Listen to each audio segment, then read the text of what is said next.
नमस्कार, बहुत स्वागत है आप सभी का। आप देख रहे हैं आपकी बात मध्य प्रदेश और मैं हूं अभिलाष मिश्रा। पाकिस्तान की जासूसी के आरोपों में गिरफ्तार यूट्यूबर ज्योति मल्होत्रा महाकाल की नगरी उज्जैन और इंदौर भी आ चुकी है। उज्जैन पुलिस की 5 सदस्यीय एसआईटी टीम हिसार पहुंच चुकी है, जो ज्योति मल्होत्रा से पूछताछ करेगी, क्योंकि यह कहा जा रहा है कि जब ऑपरेशन सिंदूर हमने लॉन्च किया उस वक्त पाकिस्तान ने हमारे धार्मिक प्रतिष्ठानों को निशाना बनाने की कोशिश की, जिसमें गोल्डन टेंपल को लेकर के बात सामने आ रही है कि उस पर निशाना साधा गया था। लेकिन हमारे हमारे जो एयर डिफेंस सिस्टम है या एंटी ड्रोन सिस्टम है, उन्होंने उस हमले को नाकाम कर दिया। उसके बाद अब और ज्यादा कहीं ना कहीं इस बात को बल मिलता है कि धार्मिक स्थलों पर ज्योति मल्होत्रा का आना सिर्फ धार्मिक वजह से था या यहां भी वो कथित तौर पर जासूसी करने आई थी, यहां के नक्शे, वीडियोग्राफी, फोटोग्राफी ये सब करने आई थी। ज्योति मल्होत्रा पर आरोप ये लग रहे हैं कि उसने कई ऐसे सेंसिटिव इलाकों की में जाकर के यूट्यूबिंग के लिए ब्लॉगिंग की थी और यूट्यूब और दूसरी सोशल मीडिया के लिए वीडियो बनाए थे, जिसमें शायद ये कहा जा रहा है कि उसने उस इलाके के नक्शे, वहां से कैसे एंट्री होती है, एग्जिट कैसी है, कितने रास्ते हैं, इनकी जानकारी कुछ साझा की होगी। इसे लेकर उज्जैन और इंदौर में अब कहीं ना कहीं पुलिस के कान खड़े हो गए हैं। एक एसआईटी के जरिए पूरे मामले की जांच हो रही है। 5 लोग हिसार पहुंच चुके हैं और अब पाकिस्तानी जासूस जो कहा जा रहा है, जिसे कथित तौर पर ज्योति मल्होत्रा का महाकाल और इंदौर से कनेक्शन भी खोजा जा रहा है। इसी मुद्दे पर आज शुरू करते हैं आपकी बात।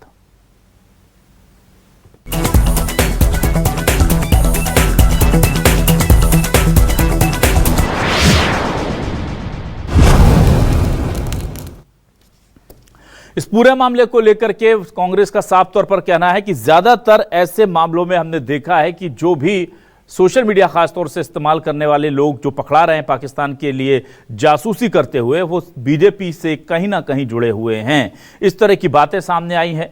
अभिनव बरौलिया जो हैं, उन्होंने एक आरोप लगाया है कि जो ज्योति है वो बीजेपी से जुड़ी रही है और कई गंभीर आरोप कांग्रेस ने बीजेपी पर लगाए हैं। बीजेपी ने पलटवार किया है। दोनों बयान सुनिए।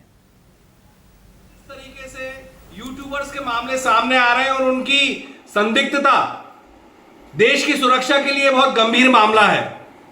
जिस तरीके से ज्योति मल्होत्रा का नाम सामने आया है, जो भाजपा से संलिप्त भी है और उनसे जुड़ी हुई रही है, कई ऐसे मामले हैं, ध्रुव सक्सेना हो, बलराम सिंह हो, जो पाकिस्तान के लिए जासूसी का काम करते थे।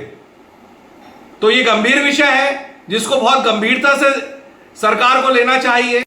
ये संवेदनशील मामला है और भारत सरकार ने उसको संज्ञान में लिया है।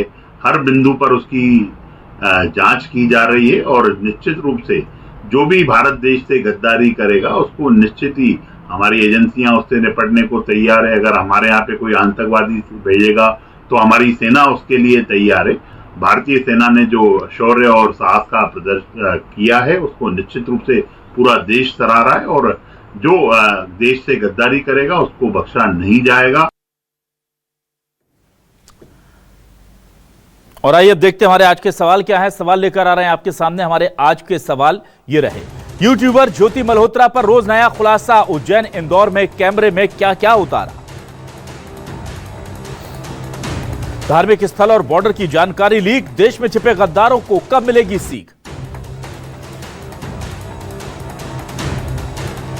कांग्रेस को ज्योति मल्होत्रा से बीजेपी का कनेक्शन दिखा। एआई की फोटो से सियासी पारा चढ़ा। जासूस ज्योति मल्होत्रा के निशाने पर थी महाकाल की नगरी। पाकिस्तानी साजिश की पूरी परत कब खुलेंगी। यह सवाल इसलिए उठाना जरूरी है क्योंकि जो महाकाल की नगरी है वहां पर बड़ा सेंसिटिव वो पूरा क्षेत्र था और वहां पर ज्योति मल्होत्रा पहुंची थी। इंदौर भी वो रुकी थी। ऐसे में क्या वजह है कि उसको यहां आना पड़ा। केवल धार्मिक यात्रा, कुछ और वजह। इस पर बातचीत करने के लिए मेरे साथ 4 मेहमान जुड़ रहे हैं। आज हमारे साथ कांग्रेस से वरिष्ठ नेता प्रवक्ता अजय सिंह यादव जी जुड़ रहे हैं, उनका बहुत स्वागत करूंगा।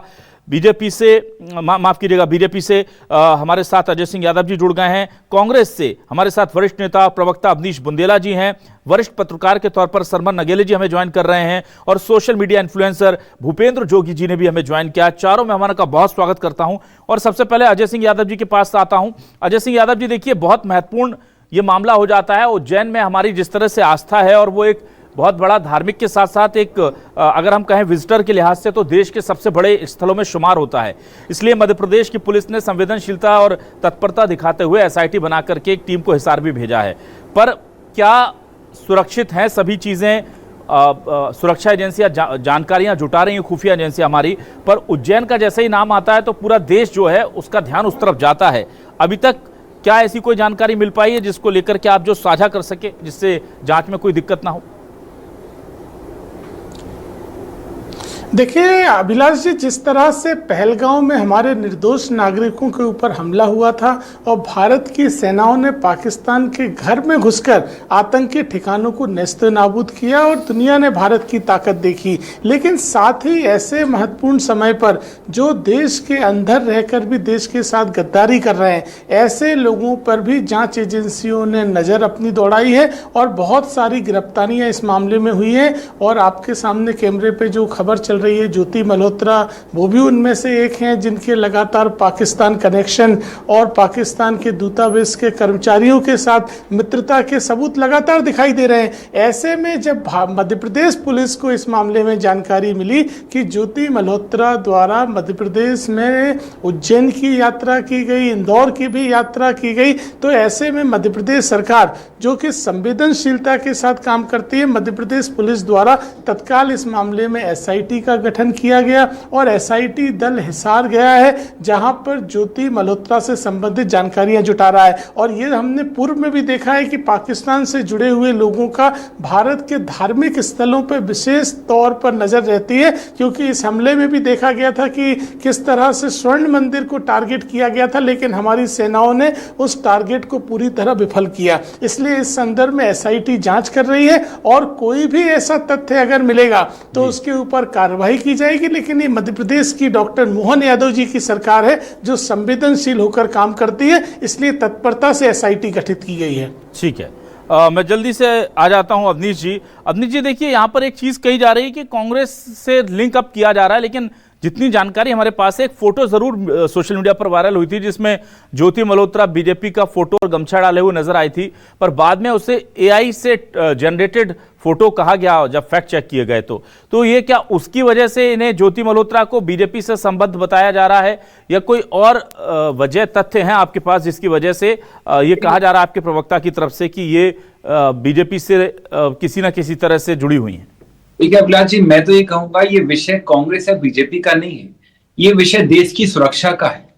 और जो आप बता रहे हैं, देखिए वो गमछे वाली फोटो छोड़िए, इनके दो फोटो दो अवसर पर ये नरेंद्र मोदी जी से मिली, प्रधानमंत्री नरेंद्र मोदी जी के साथ भी इनके फोटो हैं। तो मुद्दे की हम ये नहीं कह रहे इससे कि ज्योति मल्होत्रा फोटो के साथ बीजेपी की हो जाती, क्योंकि हम इस तरह की विचारधारा नहीं रखते हैं। जिस तरह से भारतीय जनता पार्टी नेतागिरी करती है, हम उस तरह की राजनीति नहीं करते। हम साफ कहते हैं साहब कि ज्योति मल्होत्रा 3 बार पाकिस्तान का दौरा करके आई है। जब पाकिस्तान का दौरा करके आई हैं तो निश्चित तौर पर उनको वीजा दिया गया होगा। वीजा किसने दिया? विदेश मंत्रालय ने वीजा दिया, भारत सरकार ने वीजा दिया। तो भारत सरकार ने, विदेश मंत्रालय उस समय फैक्ट चेक क्यों नहीं किया? क्या देखिए, पाकिस्तान का वीजा आज की तारीख में बहुत मुश्किल है। शादियां होना भी बंद हो गई हैं, शादियां टूट जाती हैं क्योंकि वीजा नहीं दिया जाता है। जो रिश्तेदार होते हैं बड़ी मुश्किल से वहां जा पाते हैं। तो सबसे बड़ी बात, भारत सरकार के उस समय कान खड़े क्यों नहीं हुए कि जब ज्योति मल्होत्रा ने 3 यात्राएं की पाकिस्तान की। इसके अलावा आप देखें, आप पाकिस्तानी दूतावास एम्बेसी में बार बार जाके और वहां के एम्बेसी के अधिकारियों से मिलना, देखिए आप उनके कई सारे एआई की बात नहीं है, उनके कई सारे ऐसे वीडियो हैं जो बिल्कुल फैक्ट आप चेक करें वो सत्य है कि वो पाकिस्तानी दूतावास के कई अधिकारियों के साथ उनके वीडियो है, फोटो है। जो एक दिवस होता है, कोई कार्यक्रम होता है, उसमें वो जाती है। जैसे ये फोटो दिखा रहा है, ये सबको मालूम है ये एआई का है, लेकिन इसके ये एआई का फोटो जो दिख रहा है, लेकिन इसके अलावा इनके नरेंद्र मोदी जी के साथ भी फोटो है। हमारा सवाल ये है कि जो ज्योति मल्होत्रा इतनी खतरनाक हो सकती हैं, हमें प्रधानमंत्री की सुरक्षा को भी ध्यान में रखना है। क्या प्रधानमंत्री नरेंद्र मोदी की सुरक्षा इतनी कमजोर है? क्या अधिकारी उस समय इतने निकम्मे नाकारा हो गए थे सुरक्षा अधिकारी? नरेंद्र मोदी जी को तो जेट बाई जो भी सुरक्षा सबसे अच्छी सुरक्षा है।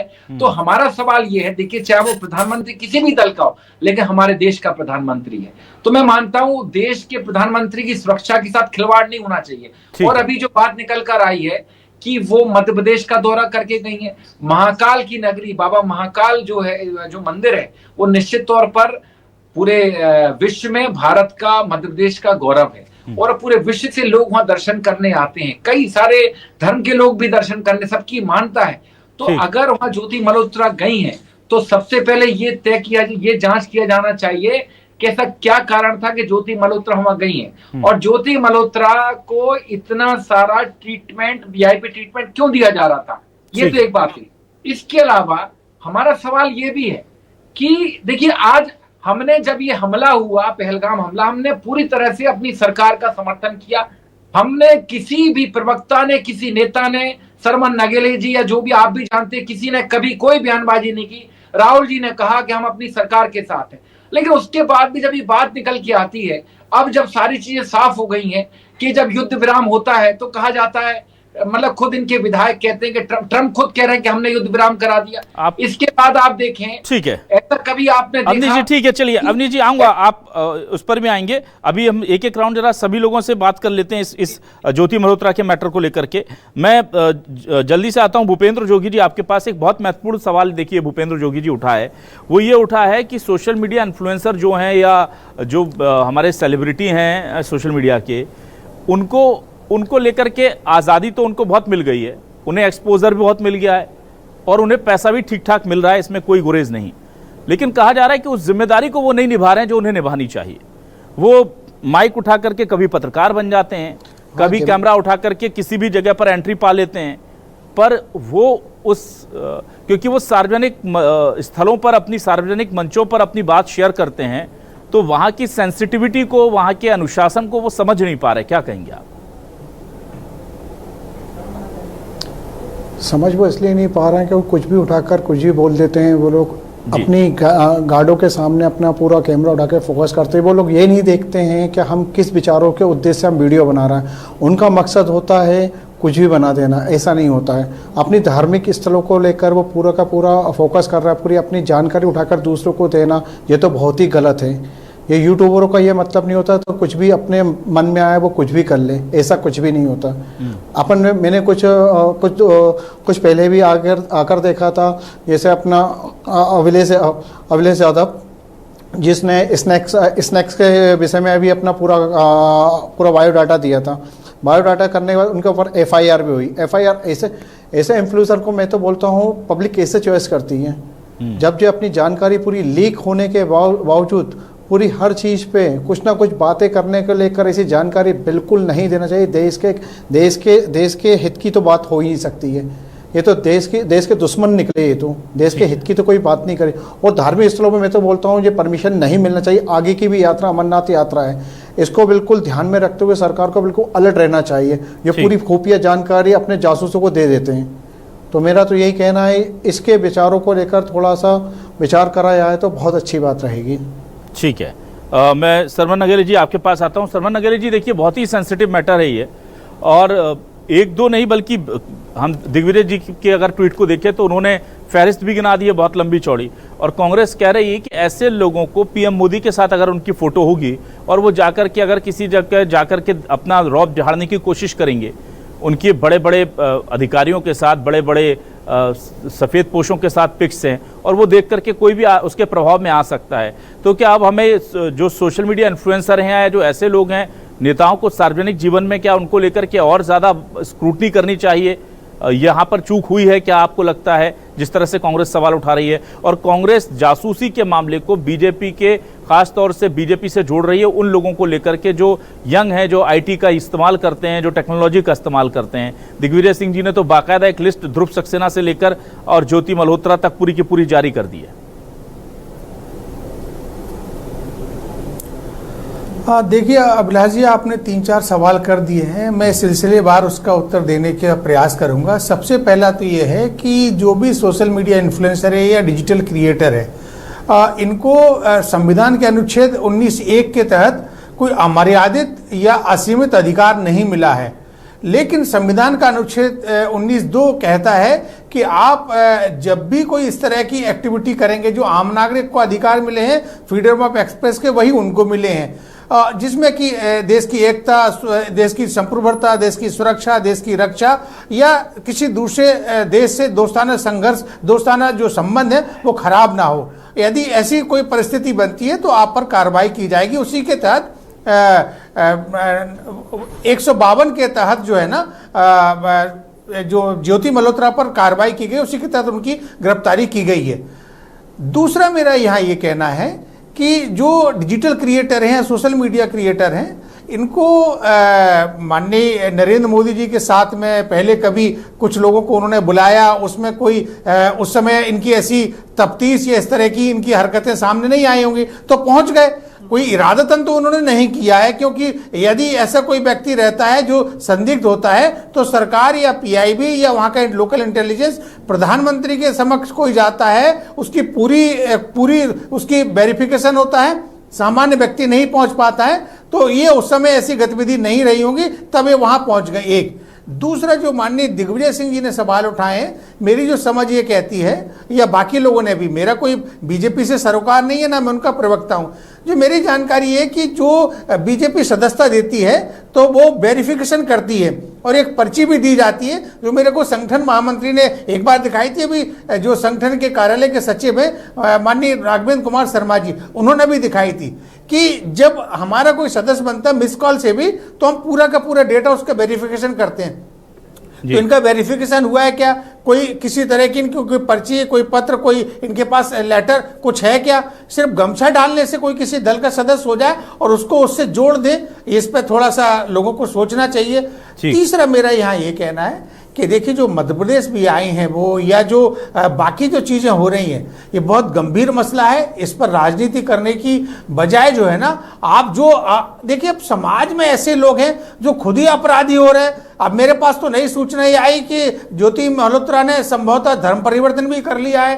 तो अब ऐसी चीजें हो रही हैं, तो अब आप किस पर आप आरोप लगाएंगे और क्या करेंगे? सिर्फ समाज के ही लोग, 150 करोड़ के देश में लोग यदि इस तरह के अपने बहकावे में, अपने स्वार्थ के लिए, अपनी प्रसिद्धि के लिए ये सब कर लेते हैं, ये इससे बचना चाहिए। और जो digital media, social media influencer है, मैं पहले भी कह चुका हूं, कई फोरम पर कह चुका हूं, जब डिजिटल मीडिया एथिक्स कोड बना था तो विक्रम साहब ज्वाइंट सेक्रेटरी के समय मैं अंडर ये क्लोज डोर मीटिंग में मैं था, मैंने कहा था कि इसके लिए कोई नीति बनाइए, ओटीटी के लिए नीति बनाइए और रेगुलेशन कीजिए। हालांकि सरकार ने कदम उठाया है। ये आपकी और हमारी तो माननीय अभिलाष जी नैतिक जिम्मेदारी है। आप पढ़ाई करके आते हैं, आप माखनलाल से आए, आप जेएनयू से आए, आप आईआईएमसी से आए हैं, आप कुशाभाऊ ठाकरे से आए, आप पत्रकारिता में आपने लंबा काम किया, तब जाके मिले, आपको अधिमानता मिलती है, पीआईबी अधिमानता देता है, स्टेट गवर्नमेंट अधिमानता देती है, तब आपको महत्व मिलता है। और आप 20 साल 30 साल आप पूरे संघर्ष करते हैं, तब जाके आपको वो एक स्तर मिल पाता। इनके तो फॉलोअर्स भी क्या है, आजकल फॉलोवर्स भी जो है ना फेक होते हैं। हाँ बिल्कुल। आप जो है ना पॉड के थ्रू जो है ना फॉलोवर्स बना लीजिए। आप जो है ना आप लोगों को पैसे दीजिए, वो आपको फॉलोवर्स बना देंगे। लोगों को पैसे दीजिए, आप वो आपको यूट्यूबर पे आपके सब्सक्राइबर बढ़ा देंगे। आप पैसा दीजिए, डिजिटल मार्केटिंग करने वाले लोग हैं, वो आपकी रातों रात चीजों को वायरल करा देंगे। तो ये इसको सरकार को देखना चाहिए कि हम जो वास्तविक पत्रकार हैं, जिसके लिए सरकार की संस्थाएं हैं, वो काम करें। ये जो इस तरह के लोग आते हैं, इस पर वो अंकुश लगाने का प्रयास करें अपने सही तरीके से। ठीक है सर, अब मैं आता हूं वापस अजय जी आपके पास। अजय जी, एक बहुत महत्वपूर्ण, देखिए बार बार आरोप लगा रहे हैं, दिग्विजय सिंह जी कह रहे हैं कि ये कनेक्शन जो होता है आप लोगों के साथ का होता है। और यहाँ एक महत्वपूर्ण सवाल ये भी हो रहा है कि केंद्र सरकार भले ही कोशिश कर रही है। दो सवाल हैं, एक तो दिग्विजय जी के आरोप का जवाब दीजिएगा, और दूसरा ये जो फ्रीडम ऑफ एक्सप्रेशन के नाम पर जो बाढ़ आ गई है सोशल मीडिया कंटेंट क्रिएटर की, उसको लेकर के और सख्ती होनी जरूरी नहीं है क्या? क्योंकि ये सवाल देखिए मैं बहुत तकनीकी तौर पर मैं बता रहा हूं, और मैं सरमन नगेली जी से भी चाहूंगा कि जब फाइनल कमेंट वो दें तो इस पर जरूर बताएं कि आज की स्थिति में यह है कि मिलते जुलते चैनलों के नाम, जैसे जो मेरे चैनल का नाम है न्यूज़ 24 से जो मिलते जुलते मध्य प्रदेश में कम से कम 20 से 25 यूट्यूब चैनल चल रहे हैं जो बिल्कुल लोगो और नाम को एज इट इज कॉपी करते हैं और नीचे छोटा सा कुछ एक शब्द लिख देते हैं, एक्सप्रेस लिख दिया किसी ने कुछ लिख दिया। और जब हम पुलिस के पास हम जाते हैं तो वो ये कहते हैं कि हम उनको पास गाइडलाइन ही नहीं कि क्या करना है अच्छे से। तो ये बहुत बड़ी समस्या हो गई है। तो जब पुलिस प्रशासन के पास क्लियर कट गाइडलाइन नहीं होगी कि किस आइडेंटिटी कार्ड को या किस लोगों को कितनी हमको तरजीह देनी है, तो फिर कैसे काम होगा। तो यहां तो हमको लगता है कि सिस्टम में भी बहुत लूप होल्स हैं, हमें इसे भी ठीक करना होगा। हालांकि तकनीक नई आई है तो जाहिर सी बात है नई नई दिक्कतें आएंगी, उसको हमें काउंटर करना होगा। देखिए अभिलाष जी, सबसे पहले मैं आपके चैनल के माध्यम से पूरी तरह स्पष्ट कर देना चाहता हूं, ज्योति मल्होत्रा का भारतीय जनता पार्टी से कहीं कोई लेना देना नहीं है, ना रहा है। और साथ ही जो ये कहा गया कि उन्हें दौरों में या देश विदेश में कहीं वीआईपी ट्रीटमेंट दिया गया, तो किसी भी तरह के दौरे में कोई वीआईपी ट्रीटमेंट ना देश के अंदर ना देश के बाहर दिया गया। पाकिस्तान का वीजा पाकिस्तान की एम्बेसी देती है, भारत सरकार नहीं देती है। तो उसमें भी ये कहना कि वीजा कैसे आसानी से मिल गया, जब पाकिस्तान से उनके संबंध प्रमाणित हो रहे हैं, तो वीजा मिलना तो एक प्रक्रिया का हिस्सा है। साथ ही दिग्विजय सिंह जैसे नेता संवेदनशील विषय पर राजनीति कर रहे हैं। ये वो दिग्विजय सिंह है जिनकी सरकार में मध्य प्रदेश सिमी का अड्डा बन गया था, मध्य प्रदेश नक्सलियों का अड्डा बन गया था। एक मंत्री की हत्या तो नक्सली ने उनके घर पे जाके की थी, और वो दिग्विजय सिंह आज यहाँ पर संवेदनशील विषयों पर राजनीति कर रहे हैं। भारतीय जनता पार्टी सरकार ने संवेदनशीलता के साथ काम किया है, और आज के आधुनिक दौर में, सोशल मीडिया के दौर में, ये नए तरीके के अपराध हैं जो सामने आ रहे हैं और जिनको हम सब देख रहे हैं। आपने बहुत महत्वपूर्ण बात कही कि सोशल मीडिया का दुरुपयोग हो रहा है, मिलते जुलते नामों का दुरुपयोग हो रहा है। इस दिशा में सभी को विचार करना चाहिए, और सरकार इस दिशा में जल्द ही एक नई नीति भी बनाएगी ताकि इस तरह के लोगों को नियंत्रित किया जा सके और देश की जानकारियों का दुरुपयोग ना हो सके। और सोशल मीडिया के नाम से जो लोग प्रचार प्रसार पार करें, कहीं वो देश विरोधी गतिविधियों में दुनिया भर में लिप्त तो नहीं है। इस दिशा में भी सरकार काम कर रही है। ये संवेदनशील विषय, इसमें राजनीति नहीं करना चाहिए। और कांग्रेस पार्टी कहती है हमने साथ दिया, सीडब्ल्यूसी में प्रस्ताव पास किया, और राहुल गांधी विदेश मंत्री के वीडियो डालते रहे, दुनिया भर में देश की छवि खराब कर रहे हैं। कांग्रेस पार्टी ने तो इस मामले में राजनीतिक लाभ लेने की कोशिश करी। आज जब देश की जनता सेना के पीछे खड़ी है तो कांग्रेस पार्टी राजनीति कर रही है। ठीक है अवनीश जी, देखिए महत्वपूर्ण सवाल ये है कि बहुत तरह से थ्रेट है देश को, बाहरी दुश्मन से है, और जो अंदरूने मुल्क जिसे कहा जाता है, देश के अंदर जो बैठे हुए हैं, पहलगांव अटैक जो हुआ उसमें स्थानीय लोगों की भूमिका जो थी वो सबको पता है किस तरह की रही, उसके बिना वो हमला हो नहीं सकता था। और अब ऐसे भी लोग हैं जो बैठे हुए हैं, बिल्कुल कहते ना कि हम इन्हें स्लीपिंग सेल भी नहीं कह सकते, ये तो ऐसे लोग जो हमारे और आपके बीच है, और उनको पाकिस्तानी एजेंसियां टारगेट कर लेती हैं। ये बहुत बड़ा राष्ट्रीय सुरक्षा का भी मसला है। ऐसे में क्या हमारे जो विजिलेंस सिस्टम है, जो हमारी इंटेलिजेंस है, जो हमारे मॉनिटरिंग्स हैं, उनको बहुत ज़्यादा स्ट्रांग करने की ज़रूरत नहीं है? क्योंकि ऐसे तो हम किस पर भरोसा करेंगे? तो हमें तो हर लिहाज से अलर्ट होना होगा। अब मैं अपने पुराने साथी अजय यादव जी से कहना चाहूंगा, देखिए ये कांग्रेस बीजेपी का विषय बिल्कुल नहीं है, और ना मैं उस तरह की कोई बात करना चाहता हूं। और ये सिर्फ एक ज्योति मल्होत्रा का विषय नहीं है अभिलाष जी, विषय इस बात का है, हमने सिर्फ एक बात की ओर इशारा करने का प्रयास किया आपके साथ इस परिचर्चा में कि आखिर देखिए आप कुछ भी कहें, नरेंद्र मोदी जी से मिलना मैं समझता हूं जो भारतीय जनता पार्टी के बड़े बड़े मंत्री विधायक भी वो नहीं मिल पाते, वो उनके फोटो नहीं हो पाते। अगर ज्योति मल्होत्रा उनसे मिल, मेरा अवनीश जी से एक सवाल है, क्या आम जनता के नाते किसी को जानकारी थी उनकी गतिविधियों की? क्या इस तरह से अगर कोई किसी आपराधिक मामले में लिप्त ना हो तो उसकी गतिविधियों को कैसे ट्रैक किया जा सकता है? अवनीश जी आप बताइए। ठीक है अजय सिंह यादव जी। ठीक है अभिलाष जी, ठीक है, मैं वही कह रहा हूँ, हमारा सवाल सिर्फ इतना है कि देखिए सबसे बड़ी बात तो जो अब यूट्यूबर साहब अपने साथ एक बैठे, उन्होंने बिल्कुल स्पष्ट कहा कि यूट्यूबरों को अपनी जिम्मेदारी समझनी होगी।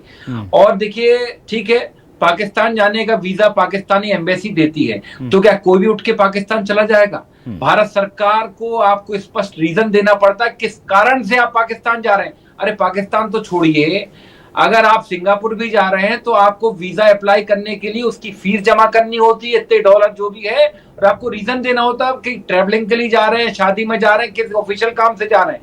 पाकिस्तान वीजा आसानी से एम्बेसी नहीं देती है। ठीक है, अगर आसानी से 3 बार वीजा दे रही है तो सरकार के वहीं कान खड़े होना चाहिए थे विदेश मंत्रालय के।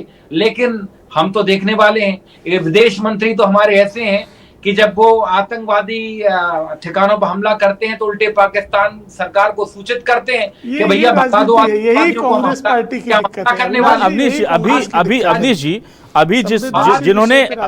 अभी जिन्होंने गिरफ्तार किया है ज्योति मल्होत्रा को, हमारी इंटेलिजेंस एजेंसियों ने तो उन्हें टारगेट किया ना। सरकार की कलई खुली है। सबसे पहली बात तो पहलगाम में जो 28 लोग मारे गए उसमें कलई खुली है कि जहां 2000 लोग मौजूद थे वहां कोई सुरक्षा नहीं। अभिलाष जी मैं आपको बता दूं, मेरा खुद का रिजर्वेशन था, मैंने देखिए अभिलाष जी ये कांग्रेस पार्टी पाकिस्तान की और चाइना की भाषा बोल रही है और यही कांग्रेस के नेताओं और प्रवक्ताओं की दिक्कत है। जब पहलगांव में हमला होता है देश की जनता सरकार के साथ खड़ी है, हमारी सेना ने पाकिस्तान को नेस्तनाबूद किया है और दुनिया ने हमारी ताकत देखी है और आप सेना के ऊपर सुरक्षा के ऊपर सवाल उठा रहे हैं। ये कैसी राजनीति है? ये कैसी राजनीति है? क्या आप आतंकियों से उम्मीद करते हैं? विजय शाह जी ने क्या क्या गंदा बयान दिया? नहीं डाइवर्ट हो रहा मैटर। चलिए मैटर डाइवर्ट ना भूपेंद्र जोगी जी के पास आता हूं मैं। बोलने नहीं दूंगा आपको, ध्यान रखो आप। ठीक है अवनीश जी अपनी बात कंप्लीट कीजिए सर, डाइवर्ट मत होइए प्लीज, आप अपनी बात कीजिए अवनीश जी। पकड़ ना करें ना अजय जी प्लीज, अजय जी बोलने दीजिए। अवनीश जी संवेदनशील बात करना ना एक मिनट अजय जी, ठीक है अजय जी आपने अपनी बात कर ली, उनकी बात में भी आपने बोल लिया, अवनीश जी को बोलने दीजिए ना प्लीज शब्दों की मर्यादा रखें अवनीश जी। अवनीश जी बस नहीं है तो डिबेट मत किया करो अवनीश जी प्लीज। आपको किसी चिकित्सक को दिखाइए, मानसिक चिकित्सक को ना प्लीज ये सर ये पर्सनल हो रहा है सर ये पर्सनल हो रहा है ना आप लोग एक दूसरे को मत एड्रेस कीजिए ना सर। अवनीश जी प्लीज आप उनको एड्रेस मत कीजिए। जो भाजपा में गए इनकी औकात ये है ना प्लीज अवनीश जी इस तरह के शब्दों का इस्तेमाल में अलाउ नहीं करता सर, औकात वगैरह शब्द का इस्तेमाल नहीं होता अवनीश जी प्लीज। अवनीश जी आप इस तरह से आप इतने वरिष्ठ प्रवक्ता होकर के ऐसी भाषा बोल रहे हैं, आप प्लीज अपनी बात पूरी कीजिए टू द पॉइंट प्लीज। आपकी बौखलाहट दिखा रही है, आपको इलाज की आवश्यकता है। अजय जी प्लीज, आपको इलाज अजय जी का ऑडियो डाउन कीजिए, अजय जी का ऑडियो डाउन कीजिए। अजय जी प्लीज आपका ऑडियो डाउन कर रहा हूं मैं। अवनीश जी आप अपनी बात कीजिए, अजय जी को संबोधित मत कीजिए। मीडिया उपाध्यक्ष थे, यही हैसियत ना अरे सर आप प्लीज नहीं बने हो अभी तक। अवनीश जी आपसे मैं रिक्वेस्ट कर रहा हूं, आप टू दी पॉइंट सब्जेक्ट पर बात रिक्वेस्ट कर रहा हूं कि इनको बीच में डिस्टर्ब करे तो इनका नहीं कर रहे सर, बोलिए आगे बढ़िए सर। होती है सर ठीक है बोलिए आगे। भाई मैंने धैर्यता से सुना, कहीं सर आगे बढ़िए सर, अवनीश जी आगे बढ़िए प्लीज, अवनीश जी प्लीज आगे बढ़िए। हाँ तो मैं यही कह रहा हूं साहब, इनके मंत्री किस तरह के बयान दे रहे हैं। जगदीश देवड़ा कह रहे हैं साहब के मोदी जी के सामने सेना नतमस्तक है। विजय शाह कह रहे हैं सुफिया कुरैशी पर सवाल खड़े कर रहे हैं। अब मेरा एक सवाल है भाजपा से और सबसे, अगर ये ज्योति मल्होत्रा की जगह जीनत मोहम्मद होती तो क्या करते? मैं कह रहा हूं ये सड़कों पर जाते, भाजपा के अंधभक्त सड़कों पर जाते, उद्यम मचा देते। चलिए ठीक की राजनीति है, अपराधियों में भी जाति धर्म ढूंढती है कांग्रेस पार्टी। चलिए कांग्रेस पार्टी। चलिए भूपेंद्र जोगी जी के पास आ रहा हूं मैं, सवाल बहुत बड़ा। भूपेंद्र जोगी जी कांग्रेस की ठीक है, इसलिए जनता इन्हें लगातार खारिज करती है। अजय जी ठीक है। अवनीश जी अवनीश जी प्लीज, अवनीश जी प्लीज, हो गया सर मुझे भूपेंद्र जी के पास आने दीजिए। सरमन नगेली जी से भी फाइनल कमेंट लूंगा मैं, ठीक है। अवनीश जी आपकी आवाज कम कर रहे हैं प्लीज, माफी चाह रहा हूं। अवनीश जी भूपेंद्र जोगी जी देखिए बहुत महत्वपूर्ण सवाल उठाया है और वो सवाल ये है कि सोशल मीडिया इन्फ्लुएंसर जो हैं वो सिर्फ ये तो जासूसी करते पकड़ाएं, लेकिन बहुत सारे सोशल मीडिया इन्फ्लुएंसर किसी एक खास विचारधारा या किसी एक पार्टी की तरफ झुक जाते हैं, थोड़ा सा वहां से उनको मॉनेटरी आर्थिक लाभ मिलता है और वो उसी विचारधारा को पोषित करने वाला कंटेंट परोसने लगते हैं। ये हमने देखा है कि सोशल मीडिया के जो प्लेटफॉर्म हैं वो किसी ना किसी खास विचारधारा को समर्थन करने वाले बन गए हैं। तो ये बहुत ज्यादा सेंसिटिव मामला हो गया है। इसको लेकर क्या आपको लगता है कि रूल्स एंड रेगुलेशन और टाइट होने चाहिए? नहीं देखिए, देश के नौजवानों को भटकाया जा रहा है, पैसों का लालच दिया जा रहा है। ये पैसों का लालच है जो भटक रहा है नौजवान जी। और ये सरकार को ये सरकार को पता करना चाहिए इस विषय को लेकर। ये बहुत गंभीर विषय, ये बहुत ही ज़्यादा गंभीर विषय। ज्योति जी जो चल रही है ना, ज्योति मल्होत्रा जी, बहुत ही ज़्यादा गलत काम करा। पूरा एक हमारी छवि को बहुत आहत हुआ इस बात को लेकर, क्योंकि सब लोग ऐसा देख रहे हैं कि हम लोग आतंकवादी से जुड़ तो नहीं गए कहीं। आज मैं कहीं निकल रहा हूँ तो ऐसा लग रहा है मुझसे लोग देख रहे हैं, हमें घूर घूर कर क्यों देख रहे हैं। ऐसे ये तो बहुत गंभीर विषय, हम भी मान रहे हैं बहुत ज़्यादा गंभीर विषय। लेकिन सरकार को इसका युवाओं पे बहुत ज़्यादा फर्क पड़ रहा है। युवा बिल्कुल भटक रहा है और युवाओं को बिल्कुल लालच दे आ रहा है और तोड़ फोड़ की इसमें राजनीति भी बहुत तेज हो रही है। तो हम लोग भी अगर वीडियो बनाते हैं तो हम लोग पब्लिक को हंसने के लिए बनाते हैं, ऐसा नहीं कि अपने एंटरटेनमेंट के लिए बनाते हैं। ठीक है, मैं लास्ट सवाल लूंगा। सरवन नगेले जी आपके पास आता हूं। देखिए, एक तो महत्वपूर्ण सवाल यही है कि क्या और ज़्यादा टाइट होना चाहिए हमारे रूल्स एंड रेगुलेशन, खासतौर से कंटेंट क्रिएटर के लिए, क्योंकि इतने जो आप बता रहे थे कि इतनी सारी अर्हताएं, इतनी सारी डिग्रियां होने के बाद भी हमारे पत्रकार जो हैं, अगर हमने एक ज़िले के लिए उन्हें अनुबंधित किया है या एक ज़िले के लिए उन्हें जिम्मेदारी सौंपी तो वो दूसरे ज़िले में जाके काम नहीं कर सकते। लेकिन यहाँ सोशल मीडिया कंटेंट क्रिएटर के पास पूरी दुनिया पड़ी हुई है और वो एक कैमरा उठा लेता है, मोबाइल उठा लेता है और चला जाता है। कोई रोकता है तो कहते हैं आप रोक नहीं सकते। हम पत्रकार किसी अस्पताल, मंदिर परिसर में कैमरा लेकर जाते हैं तो हमें गार्ड रोक देता है कि अंदर वीडियोग्राफी अलाउ नहीं है। लेकिन ज्योति मल्होत्रा सेंसिटिव इलाकों में जाकर के अपनी पूरी ब्लॉगिंग करके आ जाती हैं। तो ये जो गैप है सर, इसको कैसे फिल किया जाए और ये कितना खतरनाक हो सकता है देश के लिए? देखिए अभिलाष जी, ये बहुत खतरनाक हो सकता है। मैं आपके चैनल के माध्यम से, इसके पहले मैं कई मर्तबा देश के विभिन्न मंत्रियों से, देश के जो आईटी मंत्रालय के लोग या जो भारत सरकार के लोग, उनसे सवाल कर चुका हूं। आज पुनः कर रहा हूं। इलेक्शन कमीशन ऑफ इंडिया के मुख्य चुनाव आयोग से कर चुका हूं। कई तमाम लोगों से मेरा अभियान चल रहा है पिछले 20-22 साल से, और अभी जब से सोशल मीडिया आया तो उस पर भी बात करता हूं मैं कि भारत में किसी भी सोशल मीडिया प्लेटफॉर्म का सर्वर नहीं है।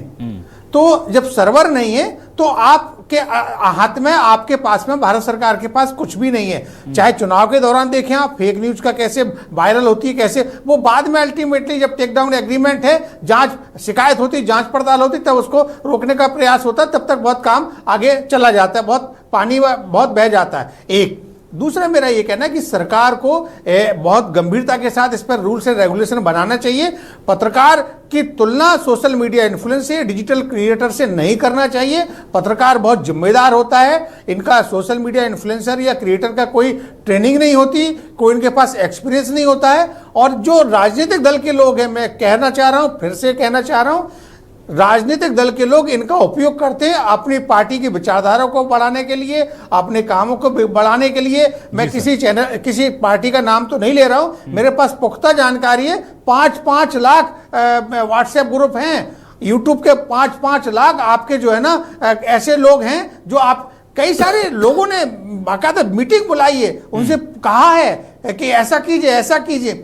तो जब आप उनका उपयोग करेंगे तो निश्चित रूप से उसमें जो गलत लोग हैं वो भी आएंगे। और जो आपने एक और विषय उठाया था कि आईडी जो है ना फर्जी बन जाती है, तो देखिए मेरी जो जानकारी ये है कि कॉपीराइट और जो आपका जो एक आपका जो आपका ब्रांड होता है ना, ब्रांड का आपका जो लोगो का राइट है, बहुत सारी चीजें हैं। लेकिन सरकार के पास कामकाज बहुत है, सरकार बाकी काम में लगी रहती है, इसलिए सरकार इतना ज्यादा पैनी नजर या इतना ज्यादा तैयारी के साथ काम नहीं कर पाती है। जिसको सरकार को देखना चाहिए कि हम जो इस विषय में भी जो ये फर्जी तरीके से एक दूसरे चैनल की आईडी बना लेते हैं, सारी गतिविधि करते हैं, उसको भी जिले स्तर पर मॉनिटरिंग करें, उस पर कार्रवाई करें कि आपका जो लोगो है, आपका जो चीजें हैं, उसको दूसरा कोई व्यक्ति कॉपी ना कर सके। इस पर पूरा ध्यान देना चाहिए।